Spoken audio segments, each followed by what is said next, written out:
साथियों, आपके सबसे ज़्यादा कमेंट्स आ रहे हैं कि सर इंडियन आर्मी में जाके हम क्या क्रिकेट खेल सकते हैं, या आप लोगों के सबसे ज़्यादा कमेंट्स आते हैं कि सर हमें गेम्स का बहुत शौक है, क्या हम आर्मी में जाने के बाद में स्पोर्ट्स कर सकते हैं। क्योंकि आर्मी से मतलब लोग यही सोचते हैं कि बस फाइटिंग, बॉर्डर्स और कमांडोज, इसके आगे भी आर्मी में बहुत सारे आपके काम होते हैं। आपकी एजुकेशन से लेके आपको पता ही है कि आर्मी में ऐसे बहुत सारे अभ्यर्थी होते हैं जो 10th पास करने के बाद में इंडियन आर्मी ज्वाइन कर लेते हैं, लेकिन आर्मी में आने के बाद उनको वापस एजुकेशन उनकी और बढ़ाई जाती है, उनको बहुत सारे मौके मिलते हैं। तो आपको मैंने हमेशा से ही वीडियो के माध्यम से बताते भी रहा है कि आर्मी में आप कैसे अपनी एजुकेशन को आप आगे बढ़ा सकते हैं। तो उसी प्रकार आप आर्मी में अगर आप जवान में भर्ती हो चुके हैं तो आप ऑफिसर्स कैसे बन सकते हैं, उसको लेके भी मैंने वीडियो बनाई। लेकिन आज की वीडियो है आर्मी में स्पोर्ट्स का क्या महत्व है, या आपकी खेलों में रुचि है तो आप आर्मी में कैसे अपना आगे जो करियर है उसको और बेहतरीन कर सकते हैं। या उन बच्चों के लिए खेल तो वरदान है जो अग्निवीर बन के इंडियन आर्मी ज्वाइन कर रहे हैं और जिनके दिमाग में बस यही चिंता खाई जा रही है कि 4 साल के बाद हमें रखा जाएगा या नहीं रखा जाएगा। तो उनको गेम्स का क्या महत्व है, आज की वीडियो में आपको फुल डिटेल जानकारी दूंगा। जय हिंद साथियों, मैं हूं आपका साथी भूतपूर्व सैनिक मनोज सिंह और आपका अपने YouTube channel ex army soldier में स्वागत है। तो आगे बढ़ने से पहले एक छोटी सी रिक्वेस्ट, आप लोग कौन से स्टेट के हैं ये जरूर मेंशन करें। आपके यहाँ की भर्ती कोई अपडेट आएगी तो आप लोगों को मैं जरूर सूचित करता हूँ, क्योंकि अब मैंने आर्मी के साथ में BRO, MES या हम और भी जो आर्मी से डिफेंस रिलेटेड जॉब है उसकी जानकारी आपको अपने इसी चैनल एक्स आर्मी सोल्जर के माध्यम से देंगे। तो आज की वीडियो में मैं आपको बताऊंगा इंडियन आर्मी में खेलों का महत्व, क्या क्रिकेट, फुटबॉल या इन खेलों में से कौन सा आप लोगों के लिए बेस्ट है। आपको थोड़ा सा तस्वीर दिखाता हूँ अपनी इंडियन आर्मी की एक एक्सपीरियंस की कि असली में होता क्या है। तो चलिए, जो सबसे ज़्यादा कमेंट्स आते हैं वो आते हैं कि सर हम इंडियन आर्मी में क्रिकेट खेल सकते हैं, तो इसका जवाब है बिल्कुल हाँ। अब मैं आपको खुद ही बोल रहा हूँ कि आप इस खेल को छोड़ के दूसरे खेलों में अगर अपनी रुचि जाहिर करेंगे तो बशर्ते आपके आगे बढ़ने के चांस ज़्यादा हो जाएंगे। आप बोलेंगे सर ऐसा क्यों? वो ऐसा इसलिए कि जब आप एक सेना में जवान भर्ती होते हैं, जब अपना रेजिमेंटल सेंटर मिलता है, क्योंकि कई लोग टेक्निकल में जाते हैं, कई लोग GD में जाते हैं, कई लोग ट्रेड्समैन में जाते हैं, लेकिन रेजिमेंट में तो किसी न किसी में जाते ही है ना। जैसे अगर बात करें इन्फेंट्री की तो इन्फेंट्री में ट्रेडमैन भी आएगा, इन्फेंट्री में क्लर्क भी आएगा, इन्फेंट्री में GD वाला भी आएगा, ठीक है। और ट्रेडमैन 8th पास भी आएगा, ट्रेडमैन 10th पास भी आएगा। कोर में क्या होता है कि GD वाला भी आएगा, ट्रेडमैन भी आएगा, क्लर्क भी आएगा, टेक्निकल वाला भी आएगा। तो जब आपको अब टेक्निकल की भी बहुत सारी रेजिमेंटें होती है जो टेक्निकल ट्रेड जहाँ जहाँ होता है, जैसे आपकी कोर ऑफ इंजीनियर हो गई, कोर ऑफ सिग्नल कोर हो गई, आपकी बंगाल इंजीनियर हो गई, मद्रास इंजीनियर हो गई आपकी, ठीक है। उसी प्रकार आपका बॉम्बे शेफर्स हो गए। तो बहुत सारी कोर हैं जिनमें टेक्निकल की भर्तियाँ होती है। तो जब आप भर्ती होकर जब आप जाते हैं अपने रेजिमेंटल सेंटर में, उसके बाद वहाँ जाके आपके कोर्स या ट्रेड के अकॉर्डिंग आप लोगों को इंटर कंपनी में डिस्ट्रीब्यूट किया जाता है। मान लिया जाए कि एक रेजिमेंटल सेंटर में 100 बंदे रिक्रूट एक साथ आए, तो उनको क्या करते हैं 20 को एक कंपनी में, 20 को एक कंपनी में, 20 को एक कंपनी में, 20 को एक कंपनी में, 20 को एक कंपनी में, ऐसे करके डिवाइड करते हैं। तो उन बंदों को फिर अपनी एक कंपनी मिल जाती है और जो उनके लिए हमेशा इतिहास बनता है कि मैंने अपनी जो रिक्रूटमेंट की जो ट्रेनिंग है वो फलाने कंपनी में करी, वो उसके लिए बहुत गौरवमयी टाइम होता है। हम आज इंडियन आर्मी में 18 साल नौकरी करके आ गए, लेकिन हमें आज भी अपनी कंपनी रिक्रूट में हम कहाँ हमने ट्रेनिंग करी सब यादें हमारे दिमाग में बिल्कुल फ्रेश हैं। तो ऐसे करके आप अपनी कंपनियों में बढ़ते हैं। आप बढ़ गए कंपनी में, आप बढ़ गए, पहला स्टेप ये आपका पूरा हो गया।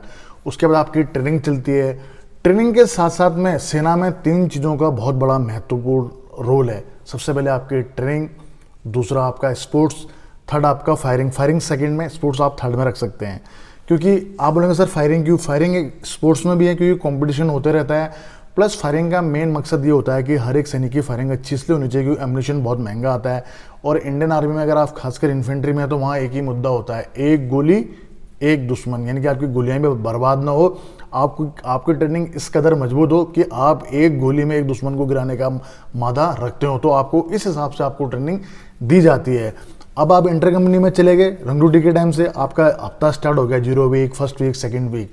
उसके बाद में आपका इंटर कंपनी, जैसे आर्मी के अंदर में जो मैं मेन गेम्स, तो सभी प्रकार के गेम्स होते हैं, लेकिन मैं मेन गेम्स आपको बता देता हूँ कि कौन कौन से होते हैं। हमारे यहाँ क्रिकेट से ज़्यादा महत्व फुटबॉल को, बास्केटबॉल को दिया जाता है। वो क्यों दिया जाता है उसका मेन रीज़न है, जैसे आप क्रिकेट को अगर देखते हैं, अगर वनडे के लिए आप जाएंगे तो आपको 50-50 ओवर का मैच खेलना पड़ेगा। अब 50 ओवर पूरा, मतलब 50 ओवर आपका मैच देखने के लिए पूरा आर्मी का एक दिन ही पूरा निकल जाएगा, बर्बाद हो जाएगा।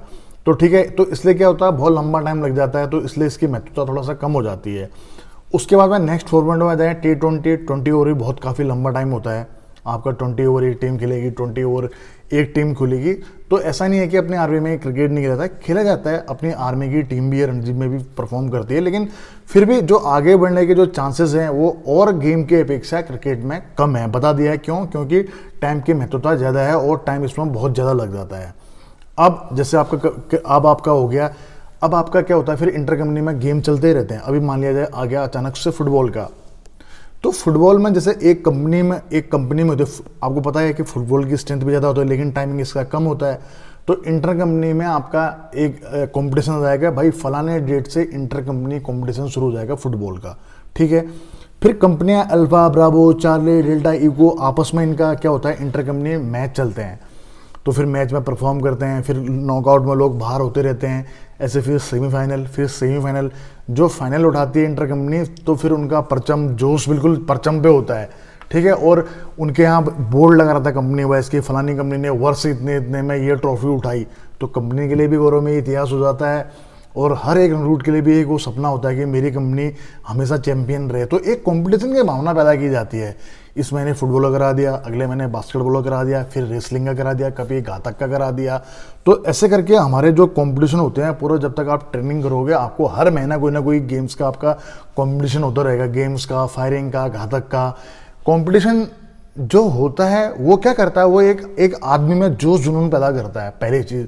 दूसरा, जीतना सिखाता है, जीतने की जो भावना होती है ना, वो कंपटीशन ही सिखाता है। तो कंपटीशन इसलिए रखा जाता है कि आदमी में हमेशा जीतने का मादा रहे, वो फिट रहे, और उस खेल से क्या होता है, आदमी को एनर्जी भी आती है। तो और आर्मी में जैसे अब उसके बाद में देखो, मैंने कोई चीज़ जो विचित्र देखी वो आपको बताता हूँ। बास्केटबॉल, भाई साहब, अगर सबसे ज़्यादा मेरे को एग्जाम्पल मिले तो यही गेम अकेला ऐसा जिसमें मतलब मेरा प्रिय भी है, बास्केटबॉल।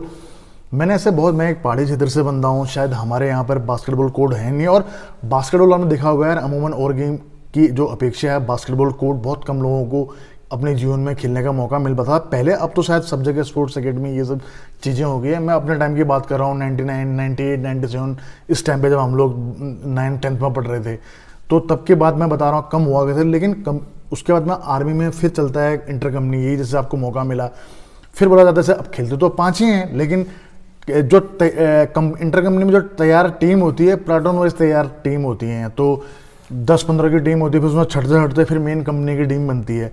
फिर कंपनी की टीम इंटर कंपनी में परफॉर्म करती है, जहाँ फिर वो फिर दूसरी कंपनी से उसका गेम्स चलता है।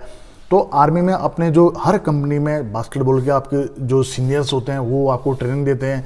बहुत सारे बच्चे ऐसे भी देखे जिन्होंने कभी बास्केटबॉल नहीं पकड़ी थी, उनको सिखाया गया, टाइम मिलता है, उन्होंने रुचि पैदा करी और लास्ट में वो ऐसे परफॉर्म करके गए कि उन्होंने स्पेशल प्रमोशन ही उस गेम से लिया हुआ है। ऐसे हमारे सामने आपके भी माता पिता, आपके पिता होंगे, आपके भाई लोग होंगे, आपके दादाजी लोग इंडियन आर्मी में रहे होंगे, उनसे पूछना कि कैसे लोगों को पहले प्रमोशन कैसे मिलता था, खिलाड़ियों को कितना मतलब फ़ायदा होता था। अब आजकल तो आपको स्पेशल प्रमोशन पाने के लिए आपको नेशनल पे या इंटरनेशनल पे परफॉर्म करना पड़ेगा, तब जाके आपको स्पेशल प्रमोशन मिलता है। पहले गेम्स वाले को वैसे ही प्रमोशन मिल जाता था। तो अभी भी आप अगर आपका अच्छा गेम है, आप नेशनल में परफॉर्म करिए, उसके बाद में इंटरनेशनल में परफॉर्म करिए, अच्छा आपका वो रिजल्ट आता है, इंटरनेशनल खेल भी गए तो आपकी हौलदारी तो पक्का है डायरेक्ट। अब एक बंदा डायरेक्ट सोल्जर जाता है, उसके बाद 7-8 साल में वो नायक बनता है, ऐसे फिर वो 12, 13, 14, 15 में हौलदार बनता है, तो देखो आप तुरंत ही हौलदार बन जाओगे, ये फ़ायदा है। तो गेम्स में एक जंप तो आपको बहुत ही तगड़ा मिलता है। हौलदार बन गए तो नेक्स्ट स्टेप आपका जेसीएस का है, आप जेसीएस भी बन जाएंगे। जेसीएस बनने के बाद में हौलदार तक को हम लोग मतलब एज ए सीनियर या एक वो मेजर बोलते हैं अपनी भाषा में, हम लोग अपनी फौजी भाषा में, बाकी नायक को उस्ताद बोलते हैं। लेकिन जैसे आपको एक तारा लगता है फिर आप साहब बन जाते हैं, और राष्ट्रपति द्वारा मनोनीत राजपत्र अधिकारी होता है हमारा जेसीओस, हमेशा के लिए वो साहब बन जाते हैं। एक फौज में रिस्पेक्ट के लिए उनको साहबी के नाम से संबोधित किया जाता है, बाकी लोगों को उस्ताद या मेजर बोला जाता है। तो ये चीज़ हो जाती है, ये बेनिफिट मिलता है। अब आप बोलेंगे सर हमने तो कभी भैया बास्केटबॉल खेली, कभी हैंडबॉल पकड़े ही नहीं, तो इसीलिए इंटर कंपनी गेम होते हैं, ताकि वहाँ पर आप लोगों को सीखने का मौका भी मिले, आप लोगों को सीनियर से ट्रेनिंग भी मिलती है, अच्छा परफॉर्म करते हो तो आप और आगे जाते हो। ये तो रंग रोटी का हो गया। इसी प्रकार आप जब अपनी ट्रेनिंग पूरी कंपनी कंप्लीट करने के बाद में अपनी बटालियंस में जाते हो तो वहाँ इंटर कंपनी चलता है पहले, फिर इंटर बटालियन चलता है, ब्रिगेड चलता है, डीप चलता है, core, command, services, national, international, ऐसे गेम्स चलते हैं। तो आपको मौके बहुत मिलेंगे स्पोर्ट्स में आगे बढ़ने के। बस मैं लपको, उस लम्हे को आप लपको। अगर आपके अंदर में खेल की भावना है, आपको गेम नहीं भी आता है, कोई बात नहीं, आर्मी में स्पोर्ट्स के थ्रू भी डायरेक्ट एंट्री भी होती है और आप आर्मी में आने के बाद में भी स्पोर्ट्स में रुचि दिखा के आप स्पेशल प्रमोशन पा सकते हैं अभी भी। तो मैंने आपको ये बता दिया है। फिर भी इस वीडियो में अगर मेरा कोई पॉइंट छूट गया हो तो आप मुझे कमेंट्स में लिखें, आपके कमेंट्स में संडे Q&A में क्लियर करने की कोशिश करूंगा। और कोई ऐसे कमेंट्स होगी जो मुझे लगा कि नहीं इस पर वीडियो बनानी चाहिए तो मैं वीडियो भी बनाऊंगा। रिप्लाई नहीं कर पाता हूं उसके लिए मेरी आप लोगों से हाथ जोड़ के माफ़ी अपने बड़ा भाई की तरफ से, क्योंकि अभी भी आफ्टर रिटायरमेंट के बाद में भी मैं एक IT कंपनी का फील्ड सिक्योरिटी ऑफिसर हूँ। तो यहाँ काम रहता है, जो टाइम मेरा लंच का या ब्रेक का रहता है उस टाइम पर जाके मैं आप लोगों के लिए वीडियो बना देता हूँ और फिर घर में जाके इसकी एडिटिंग करता हूँ। तो आप लोगों का प्यार और इसी प्रकार जैसे आप लोगों ने आज तक प्यार दिया, हमारा जो YouTube परिवार है वो 3.5 लाख प्लस हो चुका है। आशा करता हूँ जितना प्यार अभी ने दिया आप और बढ़ के प्यार देंगे, जल्दी हमारे चैनल को और आगे ले जाएंगे ताकि आप लोगों को इस चैनल के माध्यम से मैं और अच्छी जानकारी दे सकूँ। तो दीजिए अपने बड़े भाई को इजाज़त। जय हिंद, जय भारत, वंदे मातरम, भारत माता की जय। दोस्तों सब्सक्राइब कीजिए एक्स आर्मी सोल्जर को डिफेंस की सबसे सटीक और सबसे आसान भाषा में जानकारी के लिए। साथ ही बेल आइकन को प्रेस करें ताकि आपको नोटिफिकेशन सबसे जल्द मिले।